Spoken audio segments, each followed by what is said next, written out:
Hey, everybody. Welcome back to Sunday Afternoon Smokes, your casual conversation podcast from the upstate of South Carolina.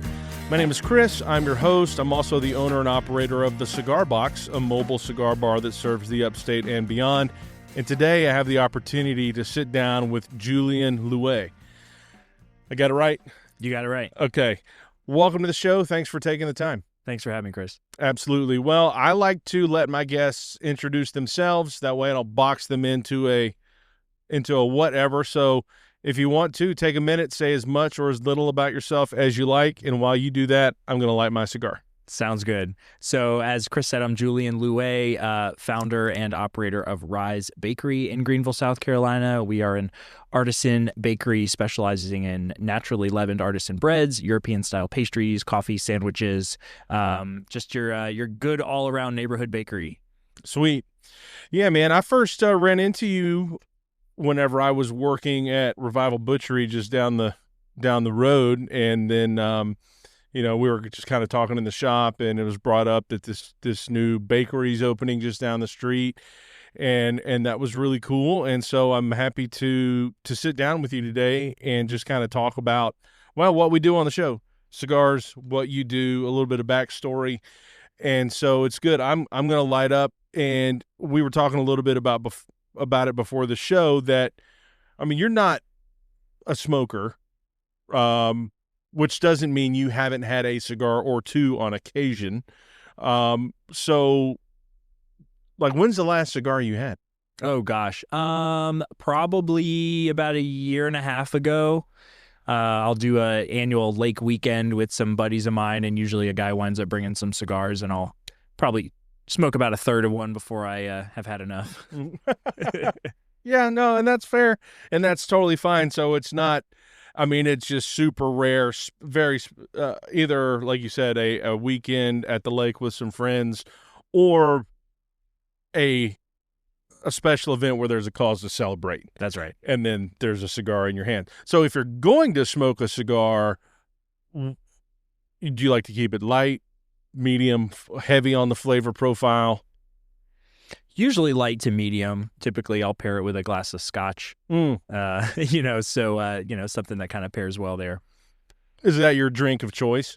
When I'm having a cigar, it is, yeah. Yeah. What's your drink of choice when you're not having a cigar? Oh, man. I mean, there's a cocktail for every occasion, isn't there? It just depends on I guess I'm what's not happening. I guess I'm not that. I'm going to be bourbon or whiskey forward for me, either neat or maybe I'm a little boring depending on somebody's perspective. I just like a good old fashioned. For me, that fits any occasion.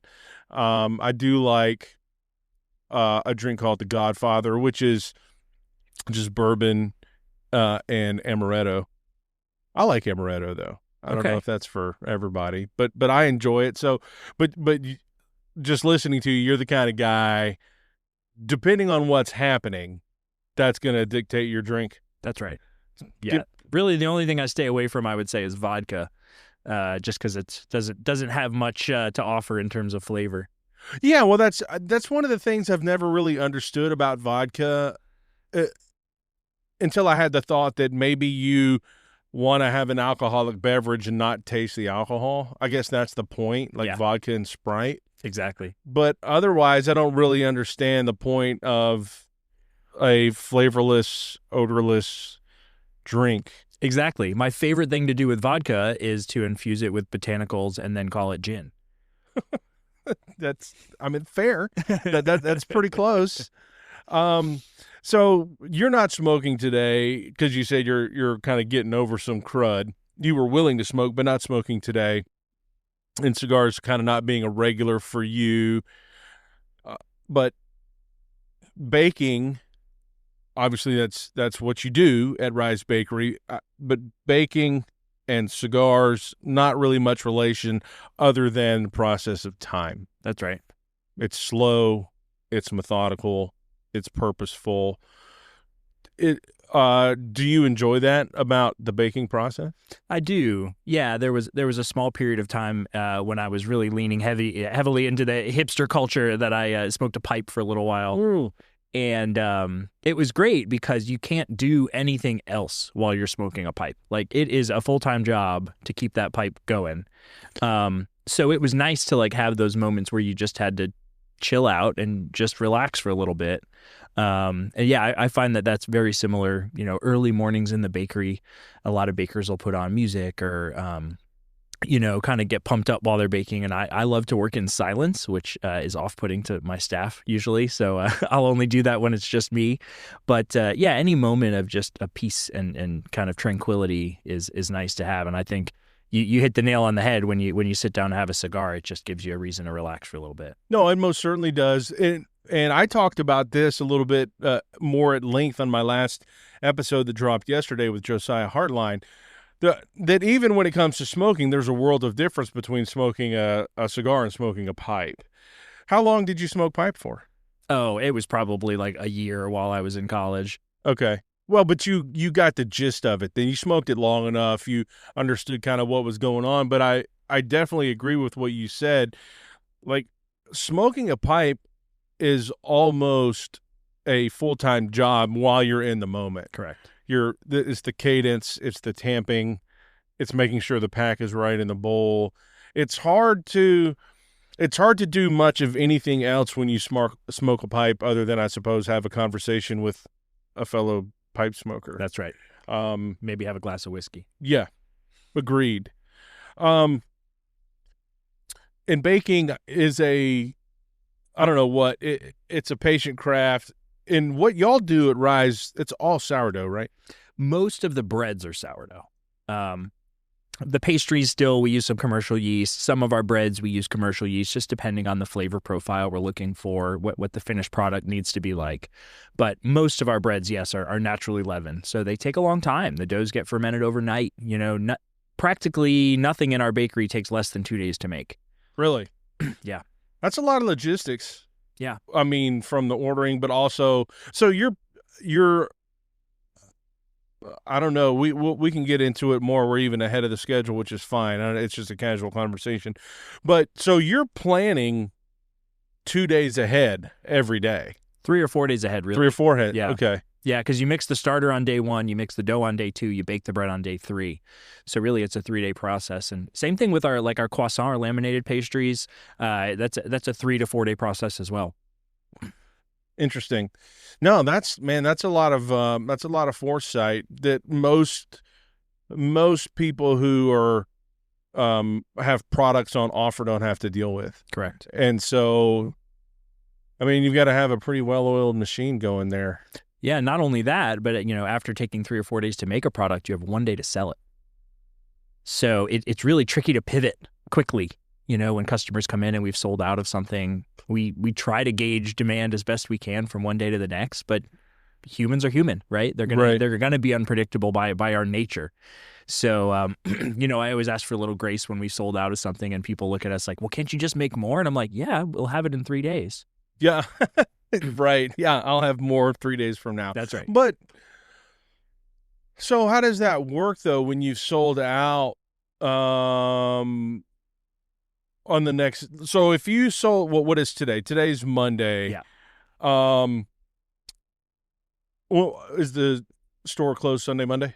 Just Sundays. Just We're Sundays. now open Mondays. We started that last October. Okay.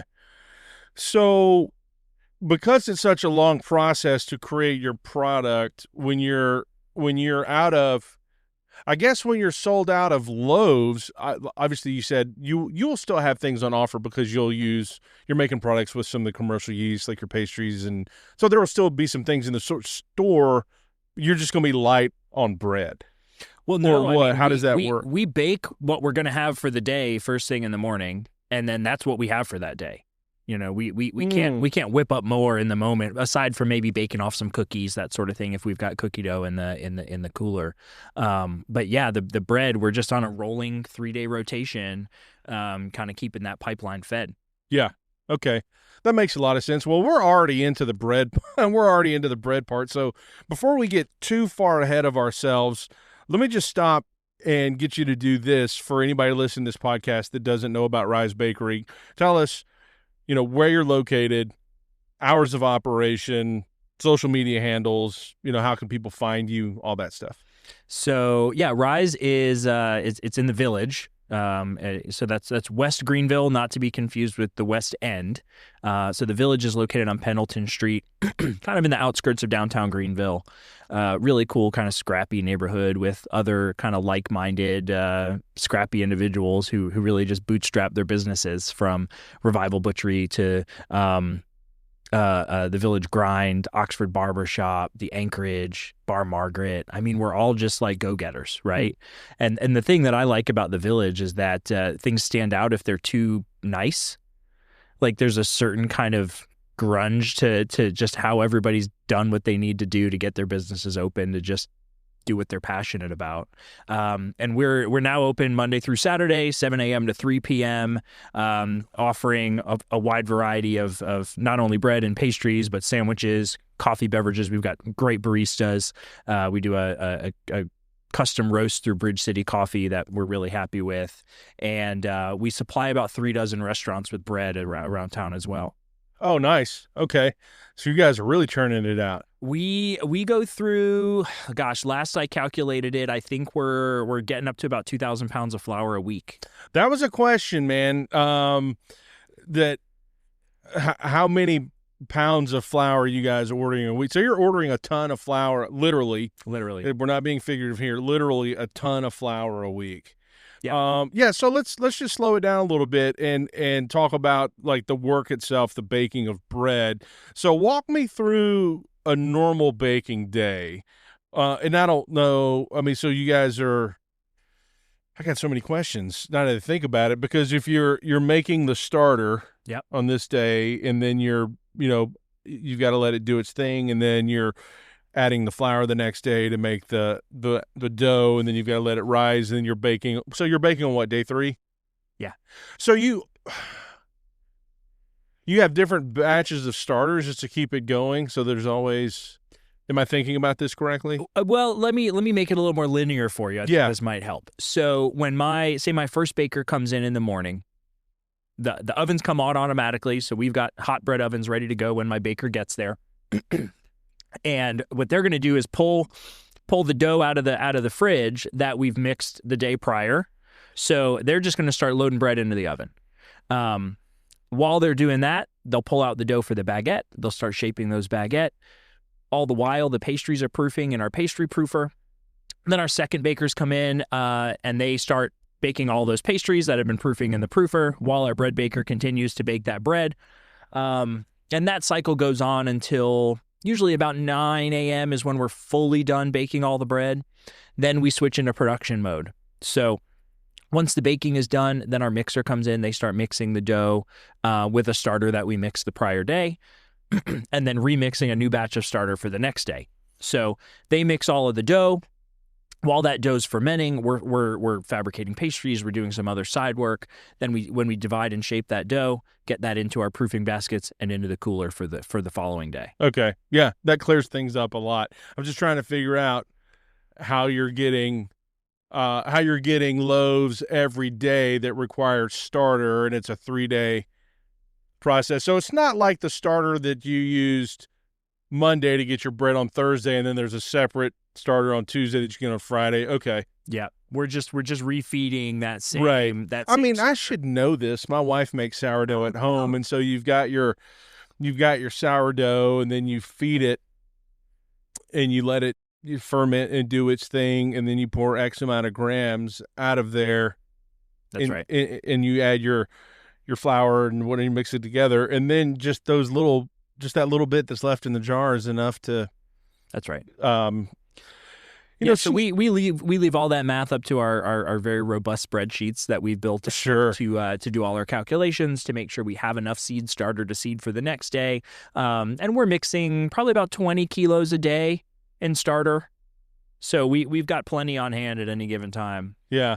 One thing I found out, I felt really good about myself this last Christmas because I got her a gift that was very practical that I knew she was going to love. And so I was very smug for just a little bit internally. I didn't show it on Christmas Day, but so, she does sourdough, but we keep our houses cold. Yeah. So we found it it just was really having a hard time, the starter. And so I found this website called Breadtopia, and they had Yeah, the they've little got like great products. warming box with the controller and plug it in. And Mm-hmm. now it's because our loaves were coming out like super flat and heavy. I ate them. They tasted okay, but just very dense. Yeah. And it was a lot. But with that warming box, man, she's crushing it. And we bake in a Dutch oven Yep. here at the house, and Yep. boom. I did many hundreds of those before I opened the bakery. Yeah, I'm sure we'll get to that here in a minute. But I was going to ask you a question. If you're going through 2,000 pounds of flour a week, now is that just for the sourdough, or is that for everything? Everything. Okay. So if you're how many sourdough loaves are you putting out a week? Oh gosh, you're gonna make me do some math now. Gosh, that's a good question. I mean, we've got different shapes and sizes and types and different doughs and things we're doing. So on any given day, we're probably doing 300 or 400 pieces of bread. And that's like you said, that's the sourdough loaves, it's the baguettes, it's the croissants, it's not the pastries. The pastries are separate. So 300 to 400 pieces of bread a day is pretty typical for us. Yeah. So the pastries, I guess those are defined as pastries. Correct. I mean, they're bread cousin, right? Yeah. A croissant is kind of like a hybrid between bread and a pastry. In France, the designation is it a boulangerie or is it a pâtisserie? So if it's a yeasted product, it falls under that boulangerie designation, but it is still kind of bread, but it's right. It's pastry adjacent. I got you. Okay. Yeah. So, what surprises, if you're talking to people about what goes on at Rise, and I'm sure you've had umpteen of these conversations, like what do you find surprises people about baking at scale? And the volume, the physicality, like what is it that people are kind of stupefied at? I think the biggest challenge for me was figuring out economies of scale. So as you increase production, every piece of equipment has to also accommodate that same amount of production. So from the size mixer you're using to how many tubs you're fermenting the dough in to how many speed racks you have to put those loaves on to how many proofing baskets you have to how many of those racks can you then fit in your walk-in cooler, and then how many loaves of bread can you bake in the oven in an hour. Everything has to be congruent in terms of its capacity in order for the machine to work well. So your production is capped by your machinery. Everything. Yeah. And so like if you say, all right, Rise is doing really well, we want to up our production, it's not as easy as just quote unquote upping the production. It's I don't have a machine that can handle the kind of volume that I want to put out. Well, the two biggest limiting factors we have are physical space. We're working out of 1,400 square feet, and hours in the day. And then, of course, the capacity of our equipment comes into play as well. Like my mixer is rated at 80 kilos. I can push it to 110. It doesn't like it that much, but I can. So, then there's like, okay, well, is the mixer full? Right? Anytime we're turning that mixer on, we want it as close to full as possible in order to be efficient. So all those little things come into play. Then it's like, well, how many hours are we baking? Is that bake going to run too long and then overlap with our shaping our bread the next day? Everything's like a very well choreographed dance. Yeah. No, that makes a lot of sense. So yeah, let's dig into, I want to talk about croissants a little bit, because croissants, and I know that's the American pronunciation there. I'll allow it. Yeah, I appreciate it. It's my podcast, so I get to do it. I'm a French citizen. I can't I know. say that. No, I hear you. But so croissants would be the laminated. It's like it's your dough and then a layer of butter and dough and butter and dough. 27 layers of butter in a croissant. 27. In well, how does that work? I mean, does that mean 27 layers? Is that a thin layer of dough between each layer of butter? Correct. No. So essentially the way the process works is we take two pieces of dough and we lock in a block of butter in between those two sheets of dough. Okay? So that is one layer of butter. Then we sheet that dough out. We fold it into thirds. We sheet it out again, You thirds fold again. it over. So we do it in thirds 3 times for a total of 27 layers of butter locked in between layers of dough. Right, yeah, you've just folded it and folded it and folded Correct. it. And then, so now obviously croissants are uh, excellent. I mean, they're so good. They're flaky. They are tender. They're buttery. They're everything that's great about bread Mm-hmm. is in is in a proper croissant. That's right. Um, are there other breads in the shop, not pastries, but breads where you're incorporating butter? No. No, we don't have any breads where we incorporate butter. The only enriched bread that we're making, and by enriched, I mean a dough that has some sort of a fat added to it, is our challah. But challah has no dairy because challah, if it's going to be in the kosher style, you don't typically eat dairy and meat in the same meal. So challah is enriched with eggs and oil, but no butter. Huh. Well, I didn't know that. I mean, I don't know a lot about challah in that side of things, so news to me. And obviously, though, I'm sure there's plenty of butter in the pastries. Absolutely. Yeah. And to give a little bit of backstory, so my father's French, my mother's Jewish. And that's why we kind of pull from both cultures in terms of our offerings at the bakery. We've got a baguette, but then we've also got challah, we've got rye bread. You know, we kind of dip into both cultures there. Yeah. So what are the different bread offerings that you have? Oh my gosh. At Rise? It varies day by day. The core breads that we always have are our sourdough country loaf. That is kind of the OG. That's the one I was selling from my porch back during the pandemic when I decided I was going to start baking a lot. So the sourdough country loaf is always there. And then we use that same dough, but we bake it in a tin for a little bit softer crust for a sandwich loaf. Those come either topped with sesame seeds, everything bagel seasoning, or just left plain. Our French baguette, of course, is every day. And those are really the core stars of the show. And then on other days, we'll feature other things. So on Tuesday, we do a cinnamon raisin. On Wednesday, we do a multigrain. On Thursday, we do a seeded rye. On Friday, we do challah. On Saturdays, we do whole wheat. And then we have some other specials as well. We've got a phenomenal ciabatta that we offer Tuesday, Wednesdays, and Thursdays. Arguably one of my favorite breads at the moment. It's just really kind of fluffy, airy on the inside. It's got a nice sturdy crust, holds up to like wet sandwich stuff. Yeah. Ciabatta's phenomenal. And then we'll do other seasonal varieties on Saturdays. So right now, gosh, we're coming into Valentine's Day this Saturday. So we'll have a chocolate sourdough with chocolate chips in it that actually leans both sweet or savory, depending on what you're doing with it.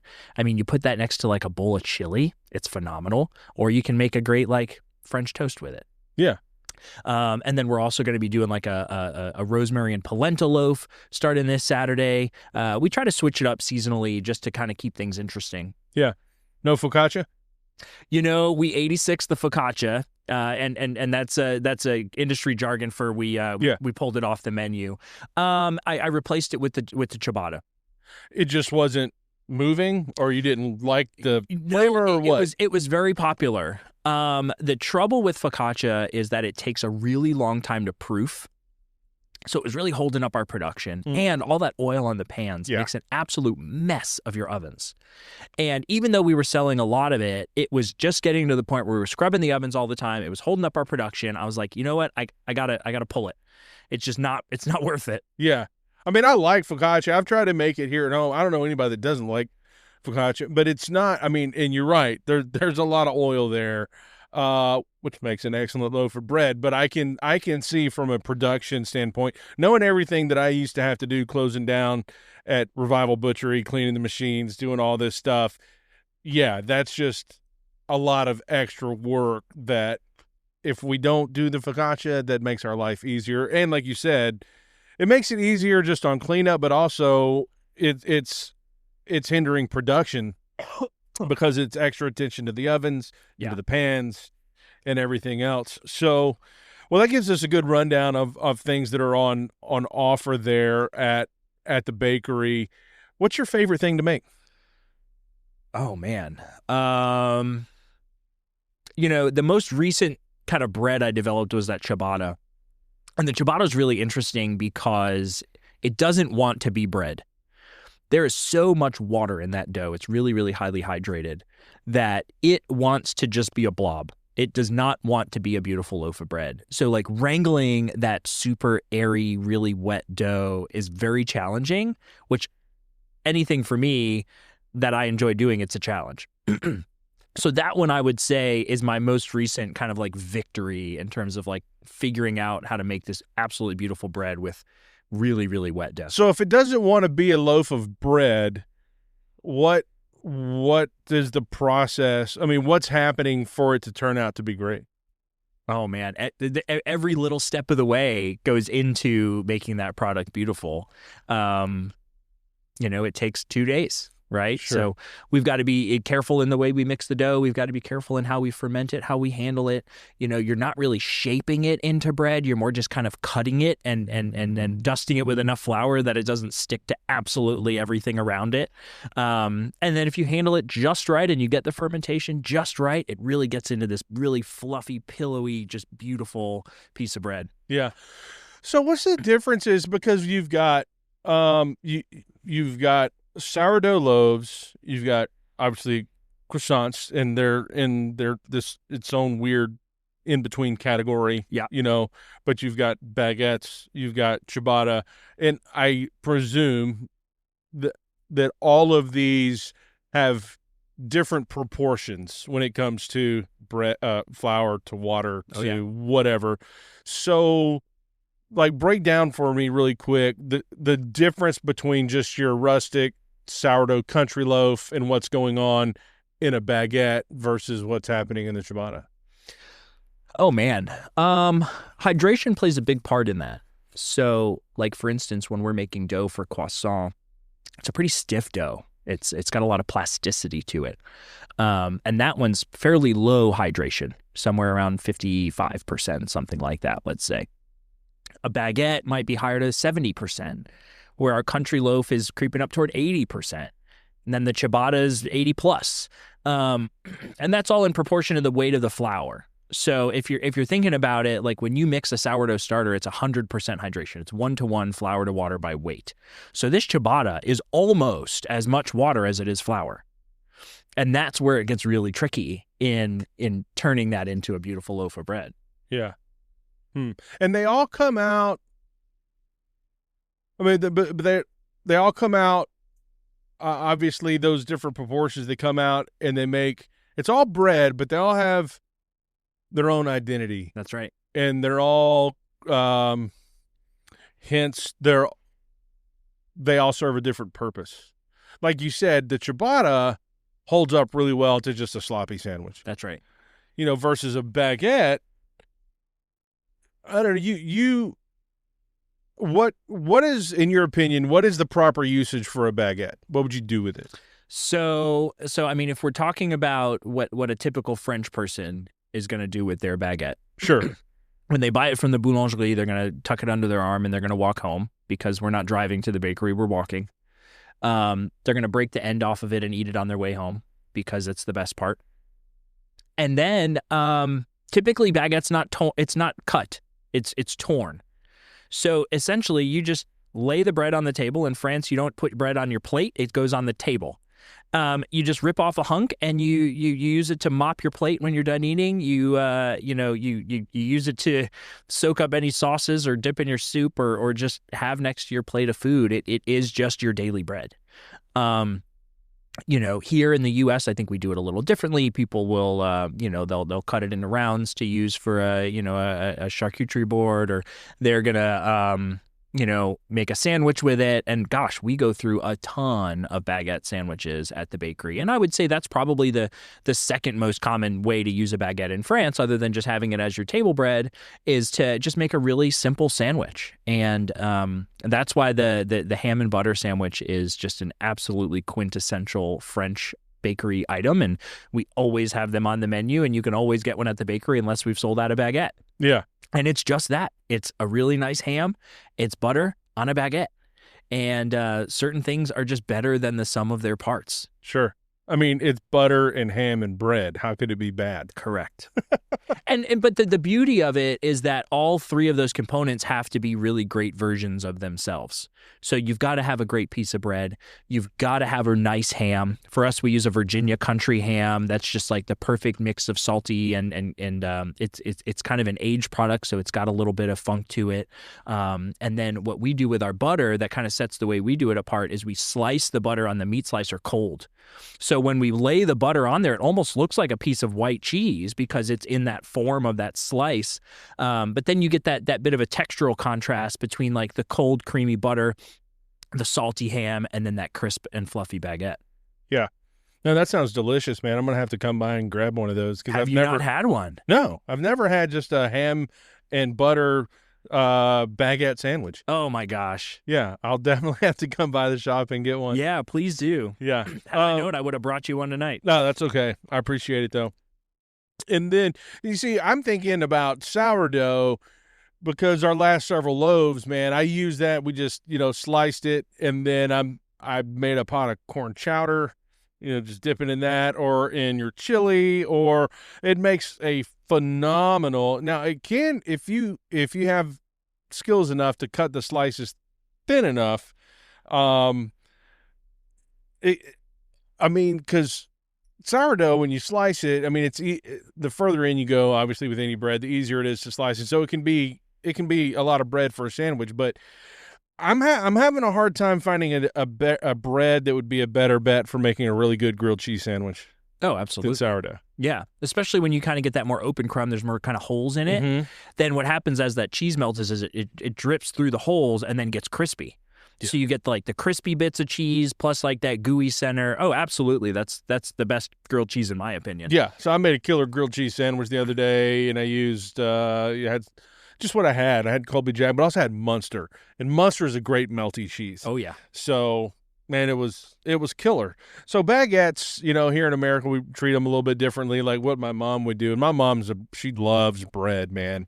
And but if we're doing, there's bread at every meal at my mom's house. Yeah, every single time. I love that. Even if there's going to be, especially if we're having pasta, and I'm like, Mom, why do we need bread with pasta? Is bread. That's how we do it. That's why.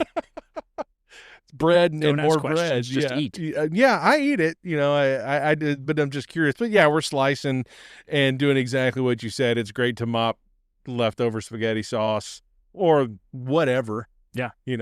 So,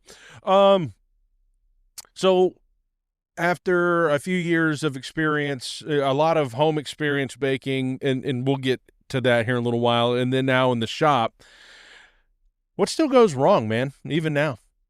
Oh, man. Murphy's Law prevails always. What doesn't go wrong with it? Yeah, gosh. The beautiful thing about when things don't go to plan is we get to learn something. So I have adopted the mindset that I get excited when something goes sideways because I'm going to get a story out of it. And at the end of our days, what do we have other than our stories, right? And we don't learn anything when things go right. So when we've got that new baker that's coming in, they're mixing and they forget the salt. And then we have to show them what to do when you forget to put the salt in the dough. There's a fix for that? You add the salt. Well, yeah. As long as you caught it early enough. Sure. Or you dump it all and you start over. Yeah. Those are really the two options. But I mean, gosh, when in that first year after we opened the bakery, within the first couple months, I was mixing baguette and I was working, way too many hours a day, just kind of running on adrenaline. I looked at the wrong field on the spreadsheet, and I wound up putting in 10 times the amount of yeast I should have in the baguette. And what you wind up with is the equivalent of that old movie, The Blob. Yeah. The dough just keeps growing and growing and growing. And we would just beat it back and punch it back, and it would keep growing. And we were like, well, let's put it in the cooler. Let's see if we can slow down the fermentation. But once that train got rolling, that was it. That dough just kept on growing. We knew we couldn't use it, but we had to wait till it was at least run out of steam so we could do something with it. And finally, we wound up just dumping it in the dumpster, and it kept growing for 3 days.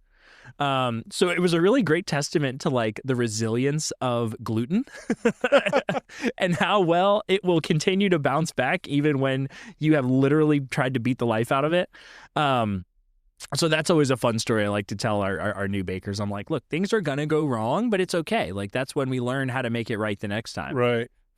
Yeah. So because you started baking at home and now you're running a legit, bakery, what do because my wife bakes, and I know there's umpteen people that bake, there's millions of them, but what do people in your mind assume requires a commercial kitchen that actually doesn't? Nothing requires a commercial kitchen. I mean, anything I can make in a bakery, you can make an equivalent of at home. You might have to get a little creative. The results might not be quite so pretty. But yeah, you can do anything I can do at home. Yeah. No, that's great. And, I think sometimes people look at a person like you, or we're watching Food Network and we're looking at all like the Wolf or Viking ovens and just the big commercial stuff that they have access to. And you're thinking, I can't do that because they've got all this fancy equipment, and you don't need it. Like I'm very pleased whenever we make a loaf of sourdough, and all you need is an oven and your actual oven, and then a Dutch oven. Yeah. You don't even have to have a Dutch oven. I mean, a good pot with a lid will work, or a loaf pan. Yeah, but it comes out. It comes out fantastic, just like if it was made in a bakery somewhere. That's right. As long as you know what you're doing, or at least find a recipe and follow the instructions.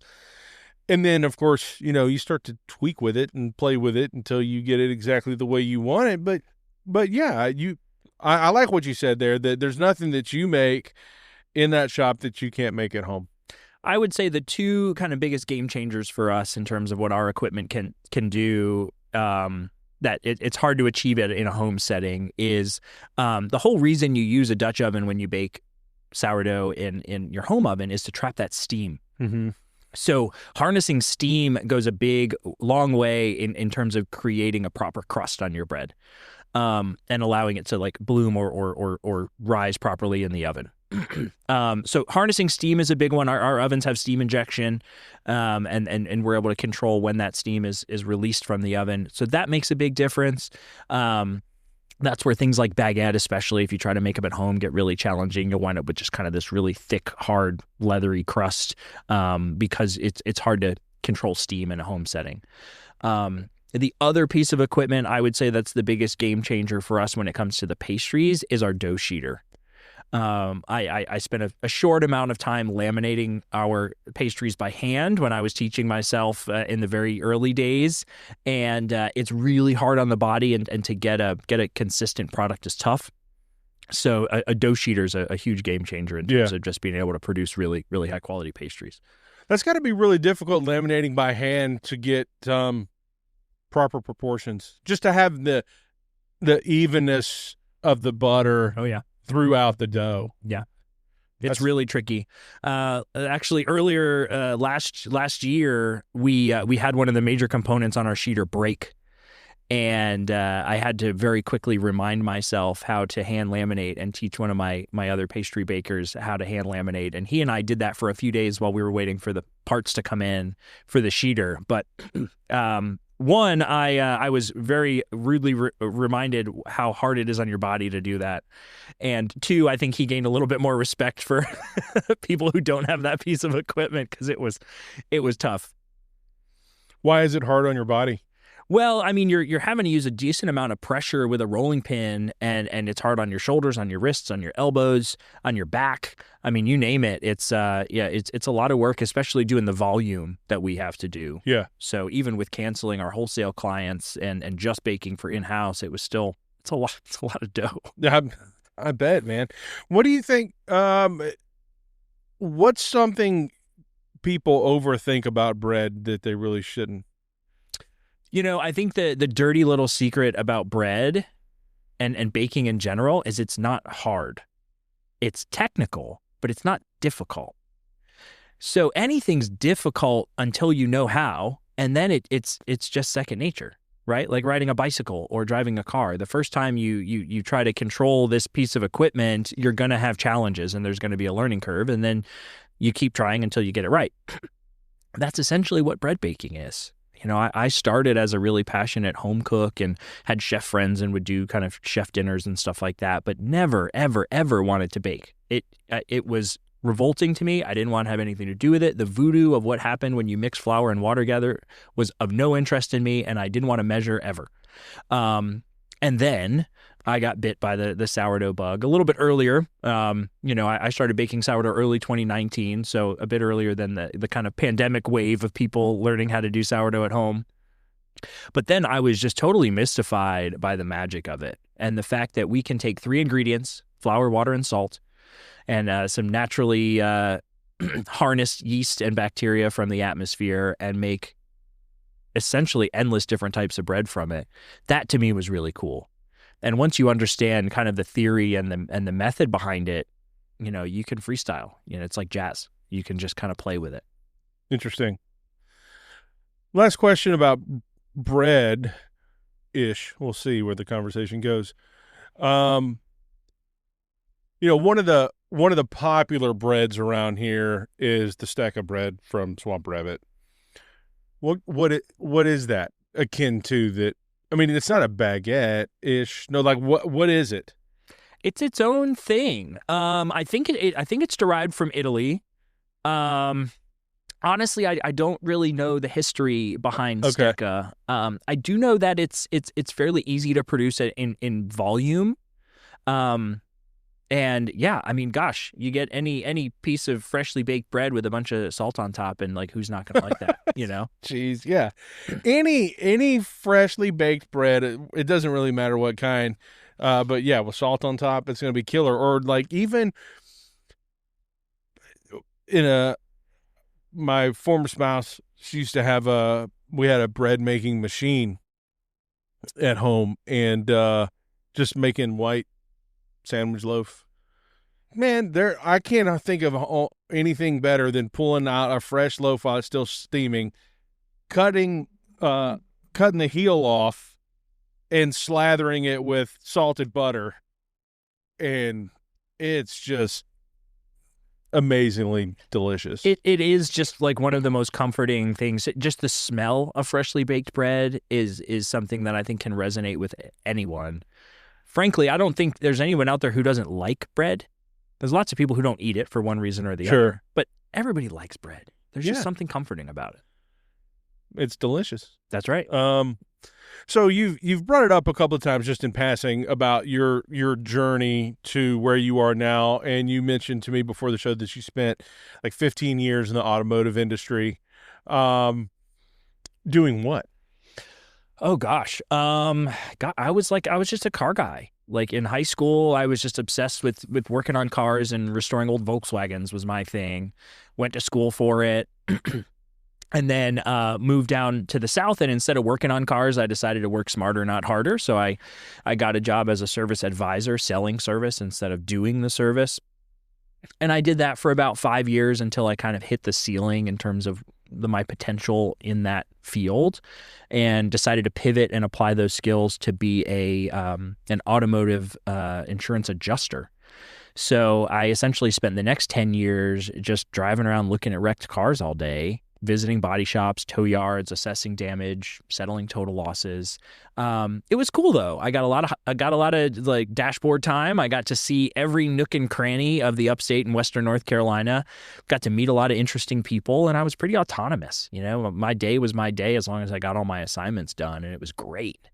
And then, you know, the lockdown happened with the pandemic, and I'm home all the time all of a sudden, and that was like a huge shock to me. Like I can't sit still. I'm just not that kind of person. Well, I mean, you're probably your workload must have slowed down because people aren't driving. There's less wrecks, you would think. I don't know. Am I wrong? It didn't actually. It got really difficult because the new car supply was essentially non-existent. So used car values were through the roof, and I was settling total losses remotely, and we were doing virtual inspections. So we would do a video inspection with a body shop or a tow yard instead of physically going to see the car, and that had its own host of limitations there. But no, I mean, the work was still there. It kept me busy, but I was restless. So I just started baking. Like, I had flour at home. I was a hobby baker. I knew what I was doing. And I just started giving bread away to like friends and neighbors because why not, right? I needed something to do. And then people started offering to pay me for the bread, and that was weird. And then it just kind of snowballed. I know you didn't prompt me to go into the history of the bakery, but I think we're kind of naturally progressing. Yeah, in that's that where direction. that's where we're headed. So Why was it weird for people to pay you for bread? I don't know. It was just something I was doing for fun. You know, I'm like, this cost me 50 cents worth of flour. Granted, it was like 4 hours of my time, but it was still like, you know, it's just something I was doing to be nice. Yeah. I never wanted to be a baker. I'm with you. I would be doing the same thing. I'm like, dude, it's just bread. Yeah. And I'm just like, but I mean, that's very kind of people. It takes your time. It takes your resources. So, yeah, that's fair. Well, and plus they were like, yeah, but I want it every week. Like, if I pay you for it, will you make it for me every week? And I was like, yeah, I guess so. Sure. And then I just started doing research on scaling up and what kind of ovens I could use to produce more than what I could do in my home oven. I'm very much like if you're going to get wet, you might as well go swimming kind of guy. So I immediately like formed an LLC, had somebody design me a logo, did an Instagram page, and I ordered an oven called a Rofco, and they're made in Belgium. And it took 6 months for that Rofco oven to come. And while I was waiting on the oven, I think I baked over 800 loaves of bread out of my home oven in that 6 months. Wow. And during that time, I built out a micro bakery space in my garage at my house I was living in. So put up a wall. It was kind of this L-shaped garage, so it worked out perfectly. I could put up a wall in that the one-car garage kind of rear section became the bakery. So I got some commercial refrigeration, waited for that oven to come in, got a mixer, got some workbenches, and just built out this really cool space in my garage. And so that was, what was that? That was 2020. Over the winter between 20 and 21, I taught myself how to do the croissant. Because I was like, well, I've got all this time while I'm waiting for dough to rise and I'm waiting for bread to bake. I might as well like learn something else. And that was a huge learning curve. The laminated pastry, without somebody physically showing you how to do it, you're just kind of trying to learn from books and videos. Took a long time. There was a lot of failing before there was. Yeah. So what happens, just really quick, if you're trying to make the croissants at home and laminating the pastry and it doesn't come out correctly? What are the croissants? Are they just greasy? Are they soggy because the butter is not distributed properly? Like what's the outcome? So yeah, the biggest challenge people have is getting the texture of the butter and the dough correct. So essentially, they have to be the same consistency in order for you to layer them up properly without the butter being too cold and shattering, or the butter being too warm and just smushing out the ends. So you have to nail that temperature just right in order to get the texture of the butter right. And you have to use the right type of butter. We use a butter that has a higher fat content and less water, so it's less brittle. If you get that like just regular Land O'Lakes stick of butter from the grocery store and you bend it in half, it'll just snap out of the fridge, right? That's what happens inside of a croissant if the butter's too cold. So you've got to temper it exactly right, use the right amount of pressure, and manage that lamination process. You have to rest it for just the right amount of time between the different layers, you know, to make sure everything goes right. And if you fumble anywhere in that process, you wind up with shattered butter. And then you have little pockets of butter that have too much, and then other areas that have no butter. So I made a good number of like croissant cinnamon rolls. Oh, come on, man. God, that'd be as big as a house. Where, you know, I was like, well, I can't make a proper croissant of this. It won't look good, but I can smear it with cinnamon sugar, roll it up, cut it into rounds, and bake it, and it's going to be delicious. Yeah. And people went nuts over those. They were like as big as your head because I was just trying to use up all this dough. And then I started getting it right. And it was just this beautiful thing. So the next year, I signed up to do the TR Farmers Market, and shout out to them. They'll actually allow people to join as cottage bakers, where you're not in a commercially certified kitchen. You know, like the downtown Greenville Market, they don't allow that. You have to be in a commercially certified space in order to be a vendor there. And they were just so enthusiastic to have me, and the response was insane. I mean, people just kept showing up week after week and cleaning us out, and I was baking as much as I could possibly bake out of my little garage bakery space while still working a full-time job. Luckily, I'd hired a baker to help me, and she'd come in at 4 a.m. and on a Friday and bake with me all day so I could be at the market on Saturday. And she actually stayed with me until just last month. She moved on to something else, but that was 4.5 years I had my head baker with me. Yeah. So was the step into the TR market?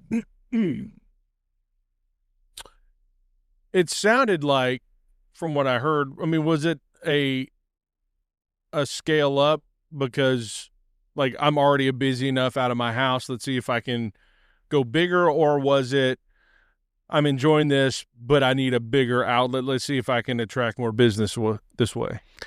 The interesting thing about this business is that it has pulled me the whole time.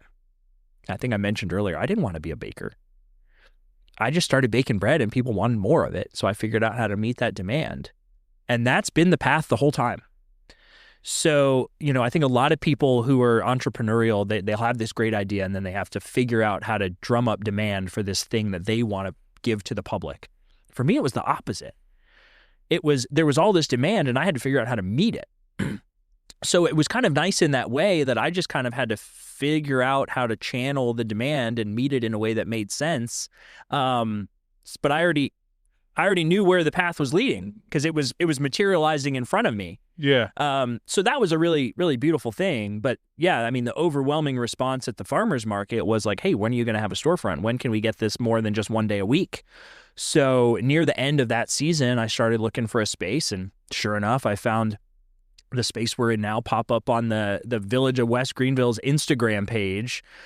They just kind of nonchalantly posted it up there and said, hey, who thinks we need a sandwich shop or a bakery here?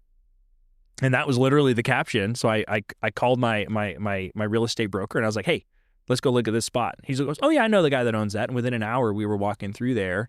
And the landlord was selling me on why I needed to be there. Versus, me trying to convince them why they should let me lease from them. So it was just kind of this serendipitous thing where all the things happened the way they were supposed to, when they were supposed to, in the way they were supposed to.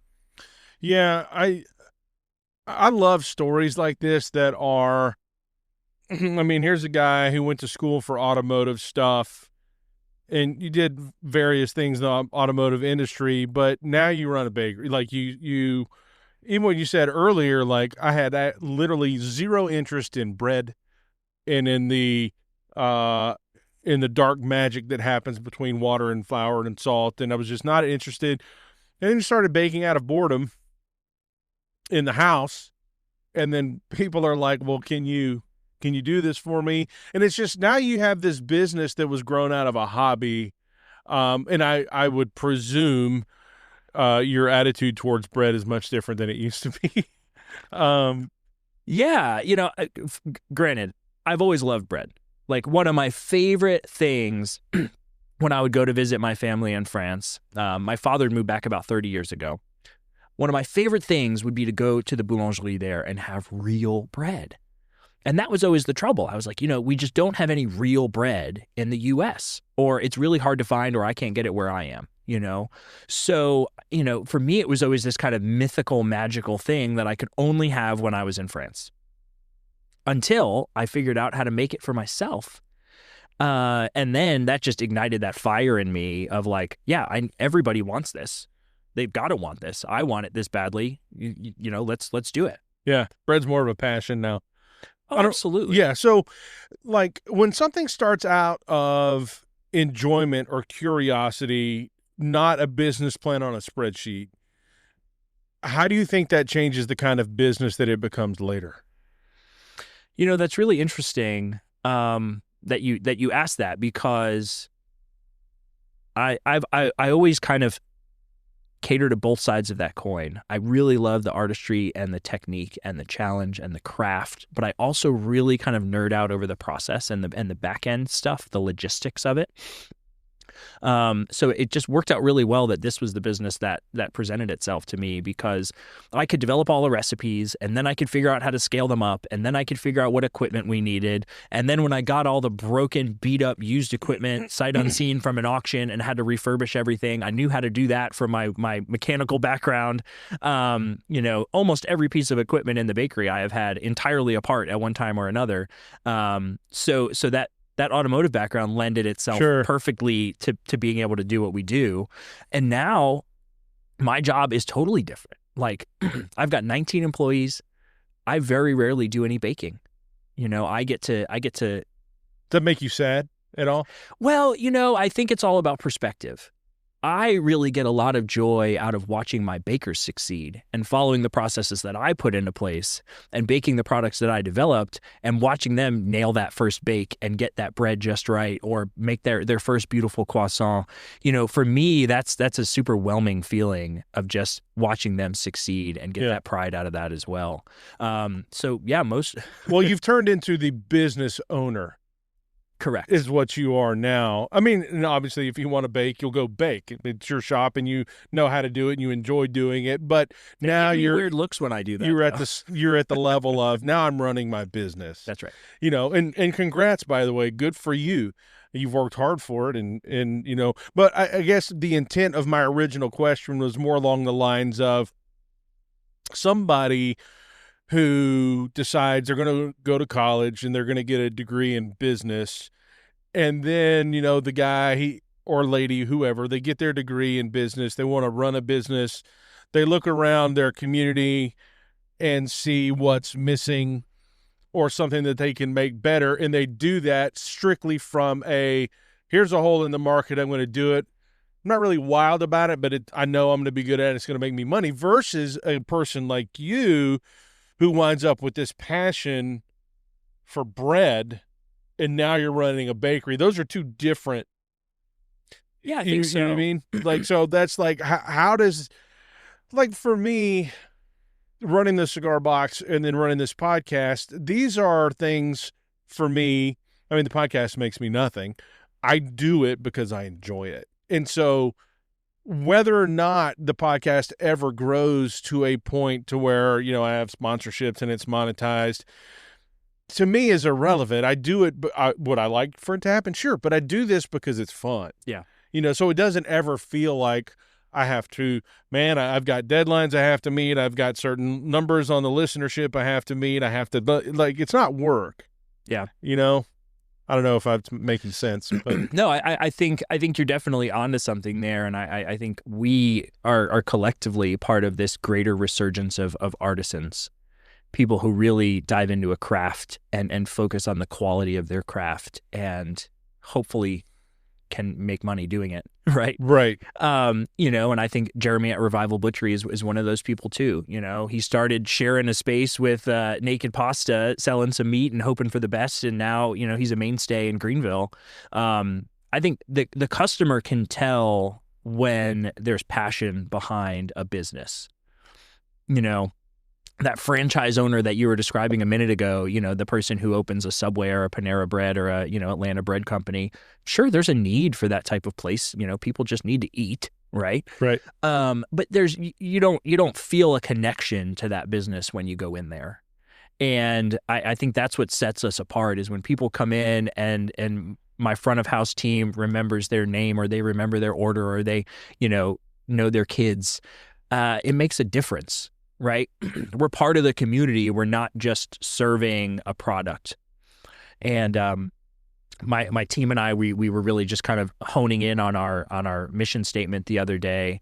And essentially the gist of what we do is we joyfully serve our community. Yeah. That's what we do. Bread and pastries and coffee and sandwiches, they're the vehicle by which we deliver serving our community.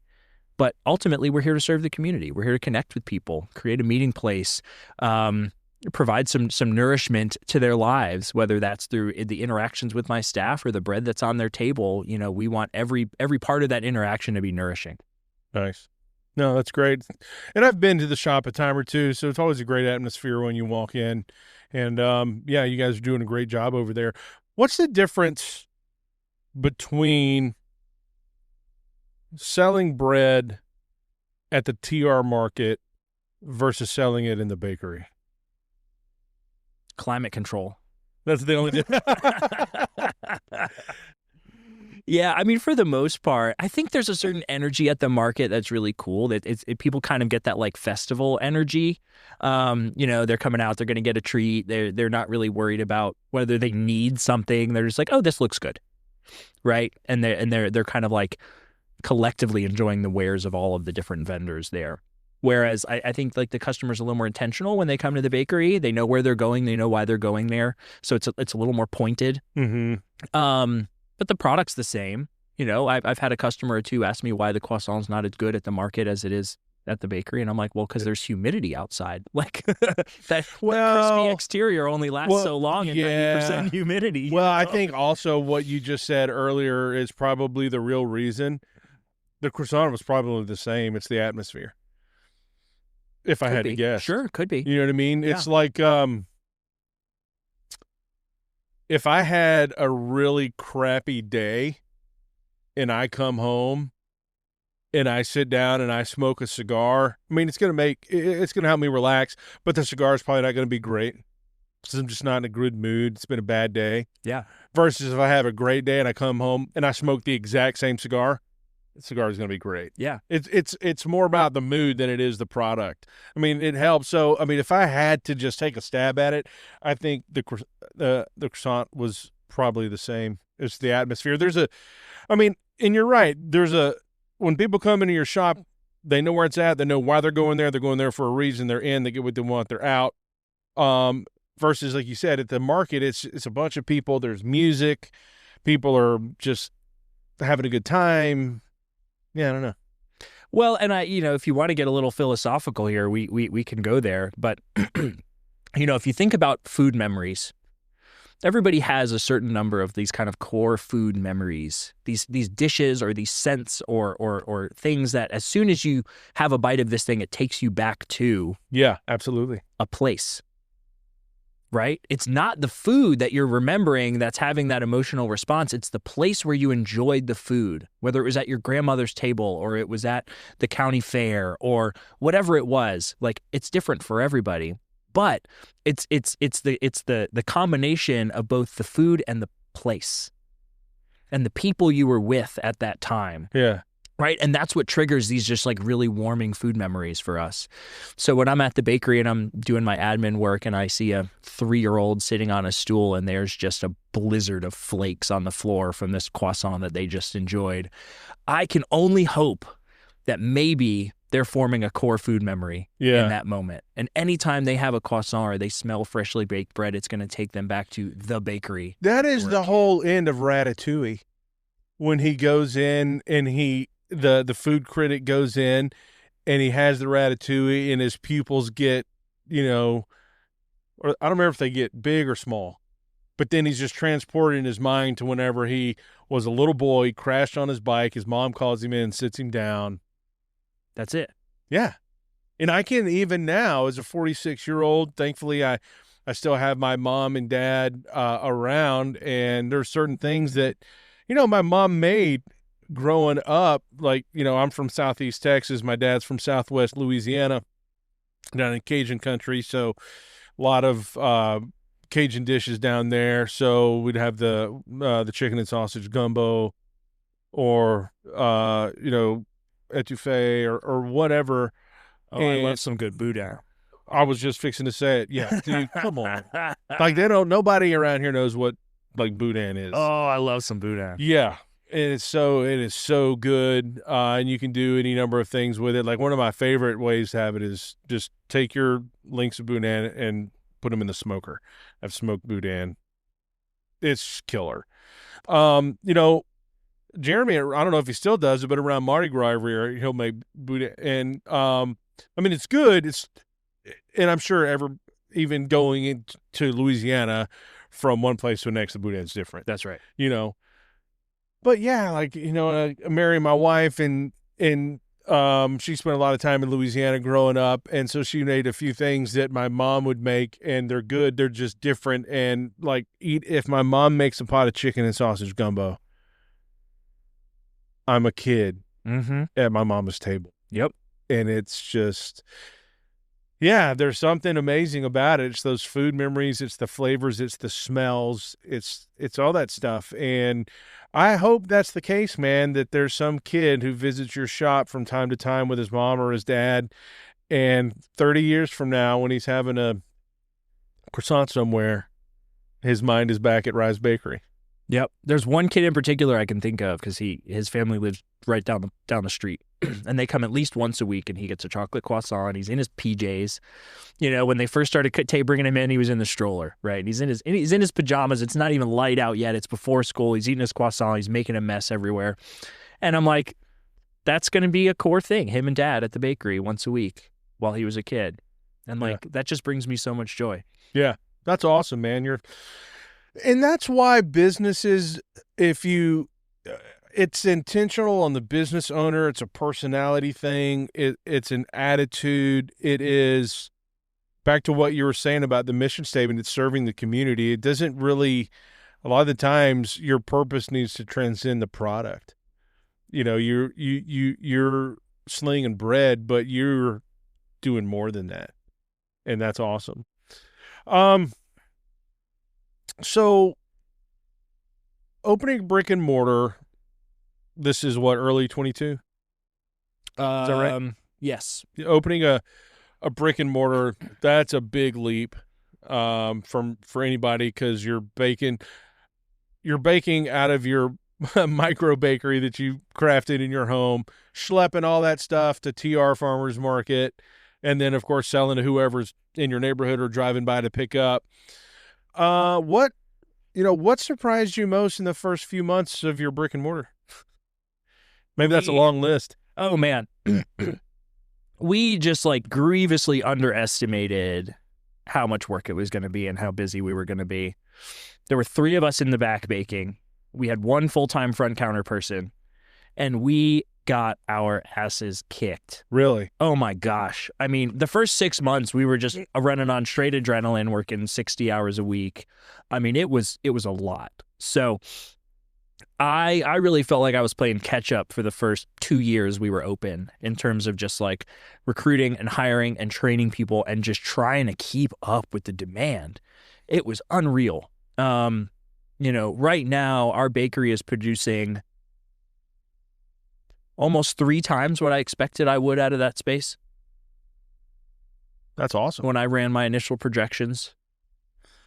Well, good for you, man. Yeah. Is there plans for a second location? No plans. I mean, I think growth is probably inevitable, but again, it's a matter of when that path materializes in front of me and all the pieces line up just right. There's a lot of moving parts, and any little things that we can improve on with our processes in one location, I think if we had 2, they would just exponentially get magnified. So we're really, our main focus this year is in growing roots. We really just want to dig deep, get really strong in what we're doing, really fine tune our processes and our documentation, and make it so that the systems run the business. And I think once we get there, then we might look at kind of taking that same model and using it on a second one. I imagine this is true. People romanticize all kinds of things. Do you think that I'm sure there's umpteen people that just kind of daydream about running their own bakery, romanticizing a bakery. And if that's true, what is it do they completely underestimate? There's a book called The E-Myth. I don't know if you've read it. Mm-hmm. So essentially the E-Myth, or the entrepreneurial myth, is that if you're good at a thing, you should start your own business. Because what ultimately winds up happening, as you mentioned earlier, is now I'm running a business. I'm not baking.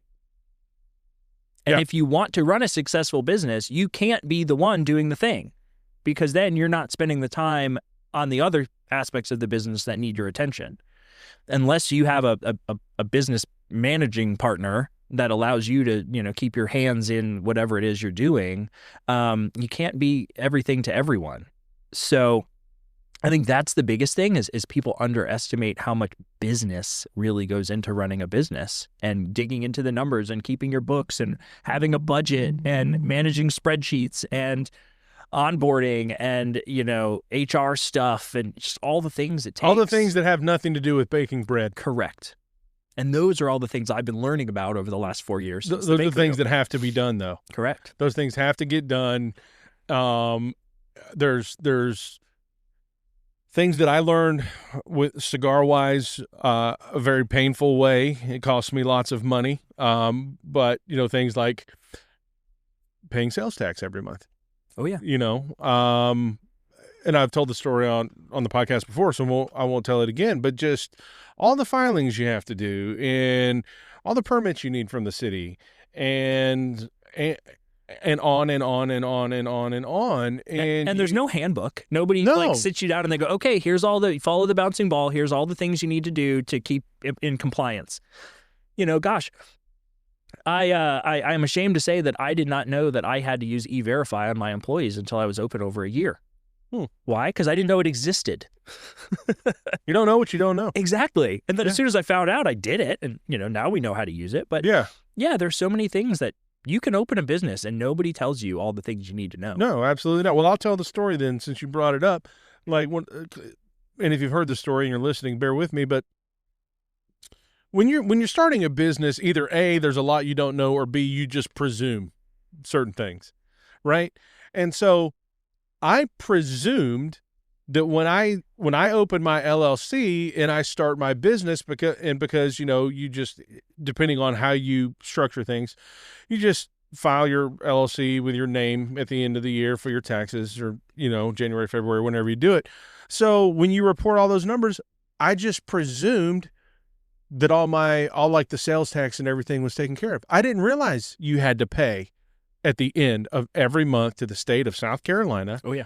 And so I had when I finally learned that, I had a year's worth of sales tax to pay that had not been paid. And I only figured that out because I wanted a certain license that I needed for... Were you at least collecting the sales tax? Well, yeah, I was collecting it. Well, that's good.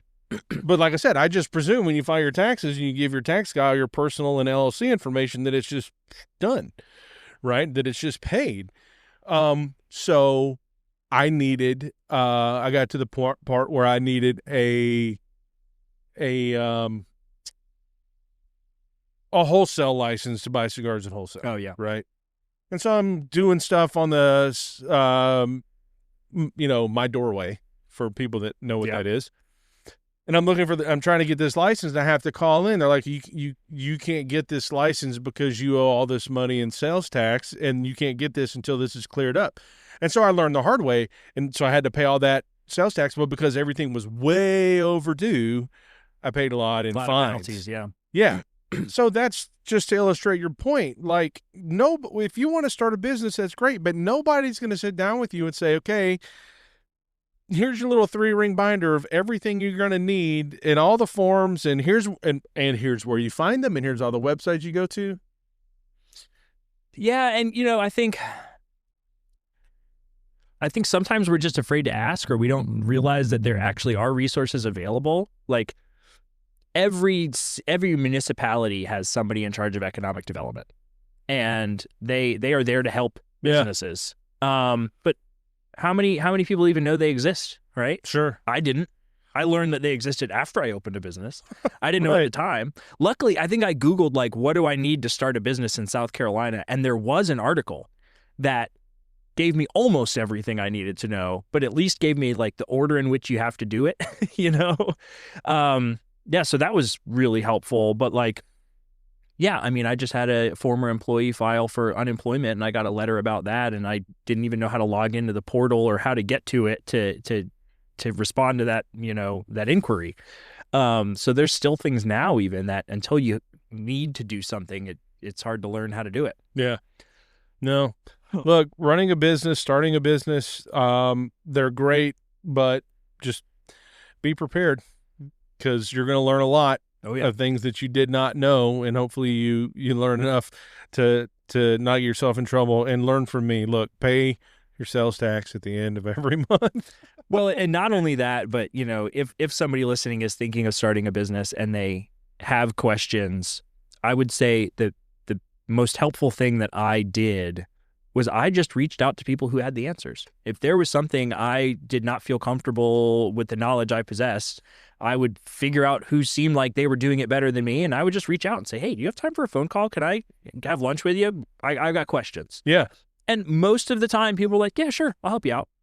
And the amount of advice I got, and now like the lasting relationships I have from me just being brave and saying like, hey, I need help. I don't know what I'm doing here, has been so valuable. And now I can pay that favor forward to other people who have similar questions. No, that's a great thing to do. And there's all kinds of people you should reach out to. I'm sure you can make a lot of good connections and through the Chamber of Commerce, or call a few CPAs around here and just maybe later in the year when they're not swamped under, tax season. But, set up a consultation, go talk to them. Like, how does this work? What do I need to file? When do I file it? How do I do it? Don't presume, find the answer. Yeah. And a CPA, usually they'll file all that stuff for you. Well, they'll charge you accordingly, but yes, they will do it for you and make sure it's all done properly. Well, and that's the thing about running a business when you're first starting. Like, I would imagine that most entrepreneurs, maybe I don't know, I could be speaking and have no idea, but a lot of, especially the people probably you're seeing at TR Farmers Market and all the other markets, they have an idea of something they want to do and they're going for it. They probably don't have somebody that's handed them $50,000, $75,000 to help start their business. They don't have money to hire a CPA. They don't have money you barely have enough money to get your product and build a small website. And so you have to try and just make those friendships and those connections and get those answers. Exactly. Yeah. And there's people doing really good work in town. I mean, just in the village right down the street from us, Mill Village Ministries, they've got a program they call Village Launch. And that's exactly what you're describing. They take people who have an idea and they say, hey, we'll help you build that idea, figure out how to do a business plan, teach you how to start it into a business. And they just kind of mentor them all along the way. Yeah. Mill Village Launch? Mill Village Ministries. Mill Village Ministries. I'm going to have to look them up. And one of the arms of that is Village Launch. And actually, right around the corner from the bakery, they just took over a restaurant space that they're calling it Hone. And the reason it's called Hone is because this is a program they have to help up-and-coming chefs hone their skills. So they rotate different chefs through sometimes 3 times a day. They'll have a different chef for breakfast, lunch, and dinner all in the same day. And they let them use the space. They let them use the kitchen. They let them use the dishes. And, they supply some infrastructure and give these chefs a space to kind of get their feet under them without having to open up their own restaurant, which is an extremely costly endeavor. Yeah, no, that's enormous. I want to visit a topic with you that you shared with me before the show, and I think it's super important, and it even circles back to me asking you if there are plans for a second location, and you said, not at the moment, we really just want to put down roots and really fine tune the systems. And so what you said was that business owners don't talk enough about restraint. So dive into that, man. Well, I think I started kind of fleshing out this concept a year and a half ago, maybe 2 years ago. I was approached by this reality TV show where it's like a competition show where they have these mentors and they have these entrepreneurs that already have a business, but the competition is to help them get money to expand their business. And one of their producers called me and they were asking me these questions. And one of the questions was, well, if you had the mentors in front of you right now, what questions would you ask them? And the first question I thought of was, how much is too much? And the producer was silent for like 30 seconds. And she said, in all of these screenings I've done, I don't think I've had a single person ask about restraint. It's always about how can we grow? How can we get bigger? How can we do more? And she was like, I honestly don't know how to respond to that question. And That's when you know it's a good question. yeah, no, exactly. Well, because it was counter to the entire concept of their show. Right. So I kind of reflected on that afterward, and I was like, wow, I guess I was onto something there. You see so many companies, even if it's a local franchise, they'll open one and it's this rave success, and then they grow, and the next thing you know, they've got 3, 4, 5 locations, and then the whole thing comes toppling down, or quality goes down, or there's, scandal within the company, or whatever it is, right? We hear these stories all the time because I think it's really easy to kind of ride that momentum and just assume everything's going to be okay. But growth is hard, and sustainable growth is even harder. So for me, certain things that I prioritized heavily were staying power in the community. How can I make sure that we are still here in 30 years, not 3? Most businesses, they say, I don't know what percentage of, startup businesses don't last 5 years. It's a huge percentage, especially in the food industry. So I was like, yeah, I'm not going to be that. I'm going to defy those odds. I'm going to make sure that I'm really steadfast in what I'm doing to make sure that we can be here in 30 years. So, yeah, for me, it's a matter of, well, what change can I do in the community now? What impact can we make, and how can we kind of bring that into perpetuity, if you will? Yeah. No, that's too much growth, too fast. Stretch yourself thin, like you said, quality drops off. So what kind of restraints have you actually had to practice at Rise? I think from the beginning, my eyes did get big because we were so busy. Mm-hmm. And I was like, oh man, we could do 5 of these. Like we could really make this a big thing. But every time you hire that new baker who's bright-eyed and full of ambition and has a whole lot more enthusiasm than skill, and you've got to teach them from the ground up how to do everything in the bakery, you realize the time it takes and the investment you have to make in people in order to make them feel confident in that craft, and then hope that they stay. And nurturing those people and really taking care of your staff has been a huge priority for me. I think a lot of the time when companies are so focused on growth and so focused on the bottom line, they lose sight of the people within that company, and that's usually the reason why they fall, unless there's some other impropriety going on. Yeah. But really taking care of the people is what is the most important thing for me. So many startup businesses within the first 18 months will see 100% turnover. And I was one of them because I didn't know what I didn't know. And I was always behind the 8 ball. I was always catching up to try to just keep up with demand. And I wasn't taking proper care of my people because frankly, I wasn't taking proper care of myself. Starting a business is hard. And even if you have all the conversations and you try to prepare your family for what's coming up, you can't be prepared for everything. And my marriage didn't survive the first year of my bakery. So not only did I have an infant business, but I was going through a divorce, which did not make me the best version of myself that I could be to any of the people involved, either my daughter or my staff.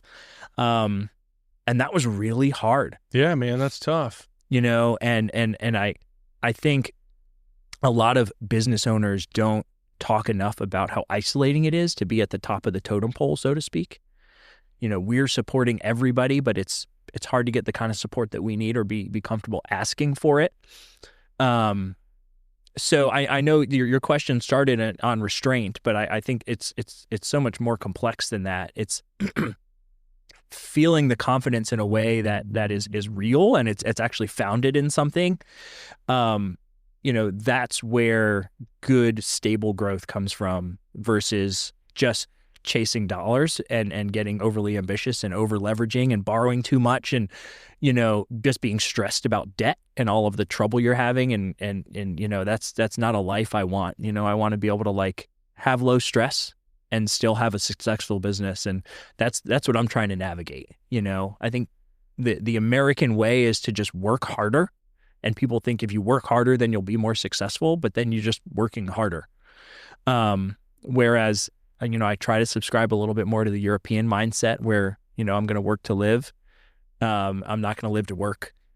And I don't want that for my employees either. I want them to have a work-life balance. I want them to be able to support their families and make a living wage and work at a place that they're proud to talk about. Yeah. Man, just from some of the things you said there, from the strict standpoint of opening a second location, that means I have to staff a second location. But that also means I can't just stick a bunch of greenhorns in there, So, and like you said, if I'm going to take in these bakers and I'm going to teach them from the ground up about how this is supposed to work, that doesn't happen in 2 weeks. That takes a long time, which means I really need to carry at this shop more employees than is necessary for the purposes of training and teaching and understanding, so that when we're ready to open those doors, I can take these employees and put them over there. But can I sustain excess employees in order to make that happen? And so it's a tightrope. Yeah. That you're trying to walk. Well, not only that, but I said before, we're working out of 1,400 square feet. So I don't have physical room for extra employees. We're tripping over each other as it is. But yeah, you hit the nail on the head, right? I've got to have a core team at this bakery. They say it takes 10,000 hours to become an expert in this thing that you're doing, right? So I can't have a team of people who have even been with me 1 or 2 years, right? We've got to have a team of people that are 3 or 4 years into the business and are really masters of the craft, in order to then sever that team in half, have them mentor the next generation of bakers coming up behind them, and be able to run 2 bakeries at the same level of quality that we ran the first one. Right. Well, I mean, in what you're doing, the protection of quality is very high on the list. I mean, because if you open, there's always going to be people that come to this location because at that point, this would be like the flagship, more or less. I mean, it's the original store. It's where everything started. But if you open your second location in wherever, the people that live closer to there may go, and if they buy bread over there and it's different, they're going to know. They're going to know something is not quite right, and that's not good. So yeah, man, that's a tough situation to be in. And so you have to say no to opportunities, which as a business owner, and I have learned, it's exciting when opportunities come your way. And look, there's a difference. Probably in the early days, you want to say yes to everything just for the traction. Yep. But as you get more and more established, you have to learn when to say no, even if, and probably most importantly, to yourself. Yeah. Yeah, I think you touched on something important there. One of those restraints as well is saying no, right?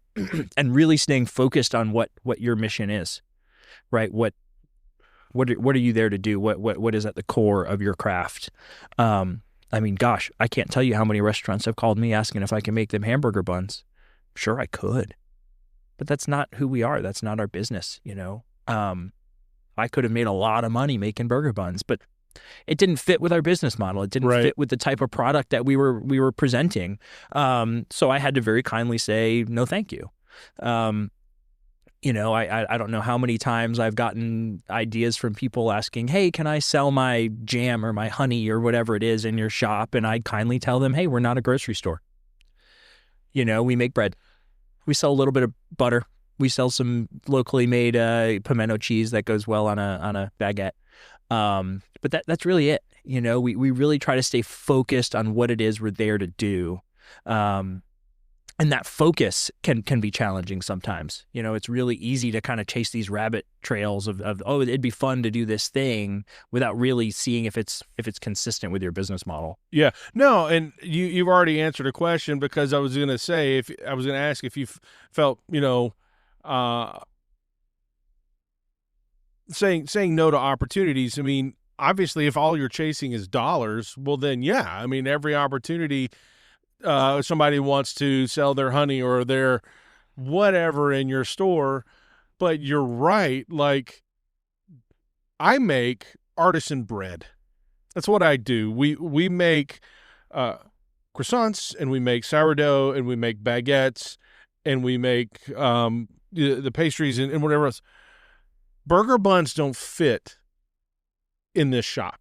And so it's not that I dislike burger buns. We make them for 4th of July, and they do well. Well, well, there you go. I mean, That's it's not that I dislike burger buns or burgers or whatever. It's just, this is what we do. Yeah. And this doesn't belong here. And so, I mean, and that's knowing, that takes knowing who you are and knowing what your business is about instead of just saying yes to everything that comes along. Yeah. All right, man. I think we've got a little bit more. We're at 1 hour and 30 minutes. Are you good? Or we need to wrap up? Yeah, I'm okay. I'm getting a little chilly. Yeah, it is a little chilly. So we'll hit a couple other things, then we'll call it a night. But you mentioned you also do some bakery consulting. Yeah. And what does that actually look like in practice? So that's another one of those things that kind of happened by accident. I had somebody approach me. They were opening a sandwich shop in town, and they said, "Hey, can you make me Kaiser rolls? Can you make me hoagie rolls?" And I said, "No, thank you. But if you're interested, I can help you figure out how to make them yourself." And that kind of piqued their interest. They were in the middle of designing their kitchen space and figuring out how they were going to lay out the shop. And they were like, "Yeah, let's talk more about that. Let's dive in there." So they hired me on to develop the recipes, figure out their processes, work on their formulas, procure their equipment, lay out a good baking space, train their baker. I even recruited and helped them hire their first baker. Now Augusta Street Market is a booming sandwich shop in a really nice part of town, and they bake their bread in house. So that was a lot of fun to help them with that project. And then kind of through the grapevine, we use a really amazing stone flour mill up in Hendersonville called Carolina Ground. And the founder of that mill, Jennifer Lapidus, she's done amazing work in the grain economy in Western North Carolina and North Carolina at large. And she knows everybody. Like when it comes to bakers, if you're an artisan baker, you know who she is. Somebody reached out to her and said, "Hey, I want to open this bakery in my town. I need somebody to help us do it. I don't know anything about baking, but I want to start a bakery." And she connected me with them. And so, I mean, this is kind of like a from the ground up, like every last bit of, all right, what are our offerings? Let's find a space. Let's develop recipes. Let's figure out all the details. That's got to be super fun. Oh, it's so much fun. And for me, that's the best part. Like to just start with like a blank box and they go, "Okay, turn this into a bakery." And I get to draw it out and lay it out and figure out what equipment they need. Oh man, like that is so much fun for me. And that was probably the most energizing part of opening my bakery was like the logistics of it. I laid my space out to the inch. Like everything fits in there just so. So that's been a cool project. That'll probably open late this year, hopefully. We'll see. But I don't know if I can share any details about it. Sure. No, that's fine. So, but it's going to be like an official deal. Oh, yeah. Which is, it's opening. Okay. Oh, it's going to be gorgeous. Oh, I'm sorry. I misunderstood. The shop you were just talking about. Yes. I thought it was going to be like, Julian's Bakery Consulting LLC kind of a thing. That's what I thought. That's where my mind was going. You were talking about the shop that's open. I did like open up a separate LLC for the consulting business. But yeah, I'll just kind of take on projects as they present themselves. That's cool. Have you had any other bites other than those two? Nothing else has come to me yet. I've done a couple other little small projects for people, just helping them either fine tune a process or troubleshoot something they were dealing with. But, I think no task is too big or too small, frankly. Mm-hmm. Yeah, I hear you.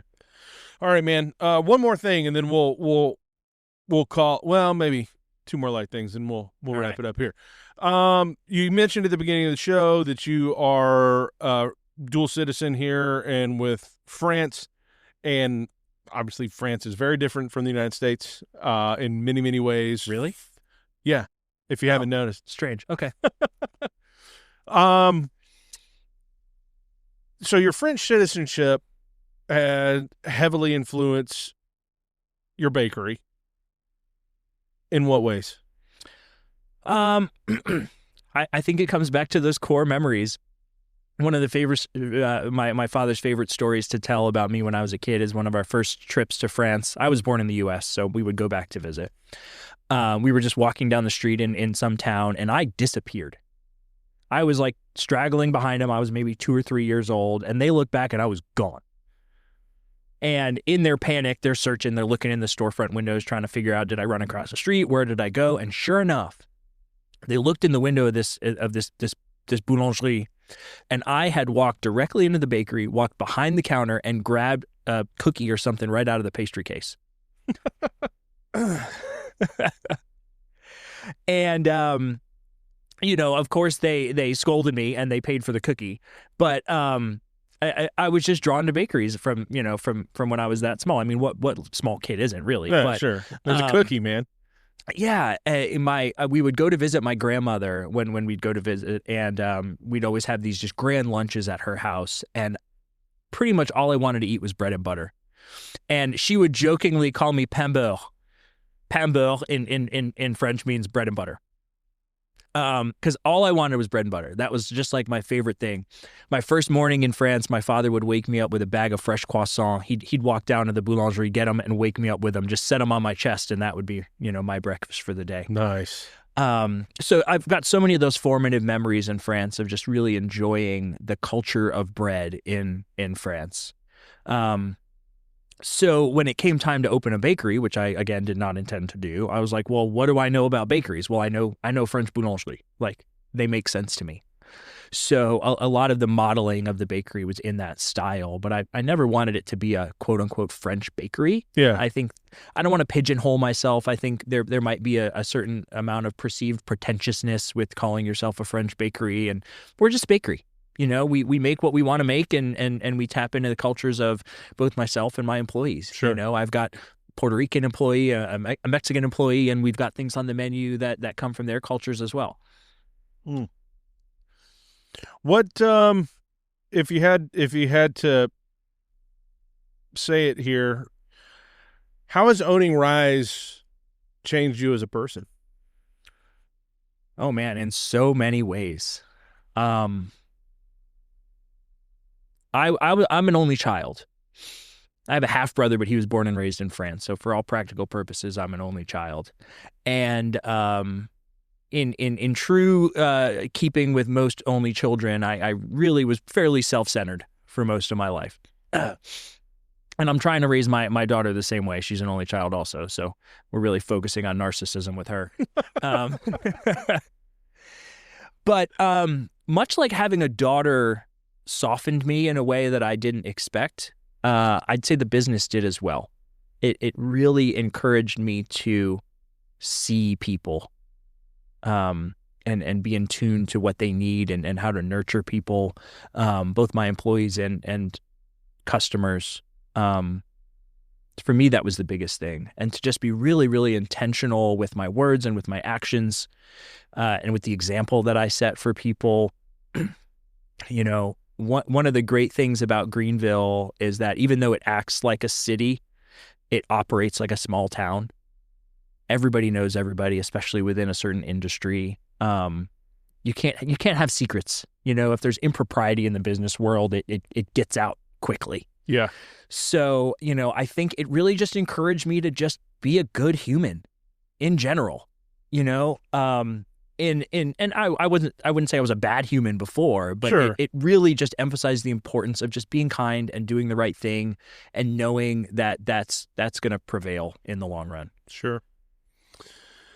Last question, man. What would you tell someone who thinks that starting a business or owning their own business will give them freedom immediately? I would tell them it will do the opposite. You work at a job where you have one boss or two bosses maybe, You open up your own business, everybody's your boss. All of your employees, all of your customers, you're accountable to all of them. You are no longer in control. It's such a strange thing. I mean, you start your own business and you're the boss, but are you? No, not if you're doing it right. Well, I find there's so many different there's so many things that vie for your time and your attention that is needed, and like even your schedule is the boss. Like all if the store is going to run, if it's going to be open at this time, if we're going to do XYZ, like my hands are tied. I have to be there at this time. I have to and fill in all the blanks, Oh yeah, man. and having a you know a spouse or a partner who understands that is really important. Mm-hmm. You know, regardless of what my intentions were for the day, if I get a call because of whatever piece of equipment goes down, somebody calls out, there's a flood, I don't know, shit happens, right? If I get that call, I got to go because I'm the only one who can't quit. Yeah. Well, and I think if you're going to marry somebody who owns a business or is going to start a business, or maybe it happens midstream or after you're already married, and I hope that you you have a great marriage and everything goes well. Like when I married my wife, she was a midwife and doing exclusive home birth, and she worked a lot and had a heavy client load. And I went in with my eyes open, understanding what she did. And so I didn't get upset whenever she came home at whatever time and I had made dinner and we're sitting down and we're eating, and 7 minutes into dinner, her phone rings and it's like, "Hey, I'm going into labor and I'm feeling stuff. I need you to come." I'm like, "All right, hun, I love you. Yeah, We'll see you later." I that's spent right. a lot of evenings alone, Right. Yeah. but it's okay. And she would worry about that, about her not spending enough time with me. And I told her that I'm like, "Look, I went into this marriage understanding that you work a lot and that you're very passionate about what you do and that you're trying to build a great business, and we're both trying to build things that will allow us greater freedom 25 years from now when we retire and be able to do things that we would never be able to do otherwise." So I'm like, "It's okay. Go work. I don't mind." That was my attitude. Yeah. And so, And I think you're right. As long as passion is the driver and you're passionate about not only the craft, but about the business. Yeah. Then it'll work. Yeah. You just both have to be in it together. Yeah. And really letting go of any pride you have as well. Mm-hmm. I think that was one of the biggest eye openers for me is knowing that, hey, we're only going to get better if I can admit where I'm weak. And if I can't admit weakness and I can't look for help where I need that help, it's going to be a disservice to the business and everybody around it. Right. Well, admitting a weakness is not weakness, it's strength. Exactly. And that's what I tell them, especially my managers all the time. I'm like, we are stronger as a unit when we can admit where we are weak individually, because then we can bolster each other. Yeah. Then if I know my wife is weak in X area, then I will support her there. And that goes in the business world or wherever else. So, all right, man. Well, look, this has been super fun, and it's getting really dark and it's cold. And do you have anything else you want to touch on before we wrap it up? No, I think we had a great conversation. I didn't exactly know where it was going to lead tonight, but I knew we'd have a good chat, and we definitely did. Yeah, we certainly did. I enjoyed every minute of it, and I appreciate you taking a couple of hours out of your Monday evening to sit down with me, man. My pleasure. Anytime. Been super fun. All right, listen, y'all get over to the West Village of Greenville and grab some bread from Rise Bakery. And what's the Instagram handle? At Rise Bakery SC. at Rise Bakery SC. Give them a follow and check out what they're doing. They're doing some really cool stuff. But thanks for listening to Sunday Afternoon Smokes. I appreciate it. Give the show a follow and share this episode with your friends and with your family, and share it on your socials. Share it with the world, because Sunday Afternoon Smokes is really sweet. We'll talk to you soon.